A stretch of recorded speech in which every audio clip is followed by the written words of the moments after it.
او دویم نمبر نوم یا اسم. او اسم چې دی صاحبانو کون کېدل، کونوالی ته ویل کېږي اسم. صم بکم عمی فهم لا یرجعون، چې کوم آیات ته هغې کې صم بهرا ہونا. نو اسم معنام ده کون کېدل. نو دغه میاشتې ته اسم ولی علما فرمایي چې دغه میاشتې ته اسم په دې بنیاد باندې چې کافرانو د جنگونو د مشرکانو د جنگونو د تورو چې کوم شړنګار دی چې ټول کال بروانو خلکو به په دې غوږو باندې اورېده. بل کار بینو د جنگ جګړو نه، بل کار بینو د جنگ او د جدال او د قتال نه، بل کار بینو د شر او د فساد نه په ځمکه باندې. او دا خلکو په غوږونو باندې به د هغوی د تورو شړنګ په هره میاشت کې اورېده. خو یو میاشت داسې وه چې خلک گویا کې کاڼه د دغه کافرانو د تورو د شړنګار نه، د قتال نه، د شور نه، د شغب نه. هغه میاشت کومه میاشت وه چې کافرانو به خپلې تورې پکې کېښودې، خپلې تورې به یې په کاشونو کې کېښودې، ځوړند به یې کړې، سنبال به یې کړې، اوږونه به یې ښکته کړې. چرته د کافر د تورې شړنګ چا په غوږو باندې آواز نه اورېدلی. هغه میاشت که په میاشتو کې وه صاحبانو رجب المرجب میاشت وه. نو خلک کاڼو د آواز اورېدو د تورو د کافرانو نه، ځکه چې هغوی به کېښودې. اوس مې ورته ووي ادب احترام به که قتال او جدال به یې پکې نه کاوه. نو ځکه دغه وجه نه دغه میاشتې ته څه ویل کېږي؟ اسم.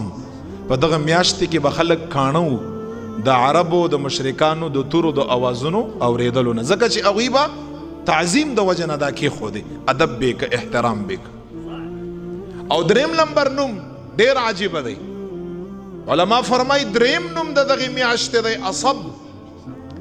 او اصب معنا د صاحبانو واورئ راړول، راتویول، یو څیز په چا باندې راړول، یو څیز په چا باندې راتویول.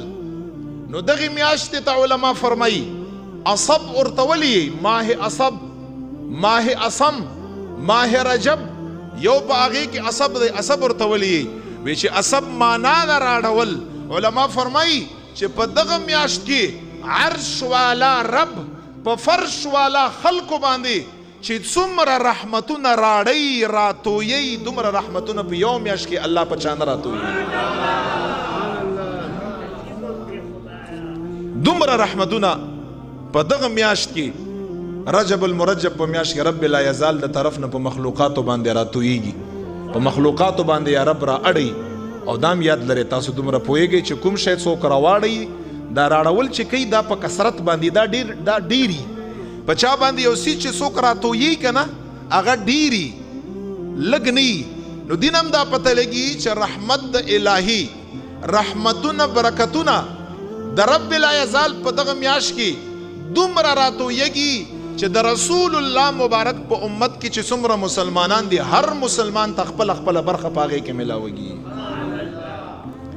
خو چې څوک عابدان دي او څوک عبادت او ذکر او اذکار او تلاوت کوي، نو دا بیا ظاهره خبره ده چې د هغو خلکو حصه په دغه رحمتونو کې لږه زیاته ده بیا.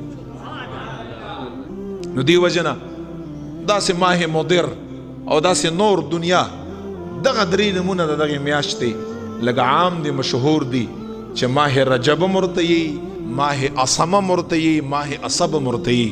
او د دغې میاشتې تر 14 پورې نمونه دي، ډېره د فضیلت والا میاشت.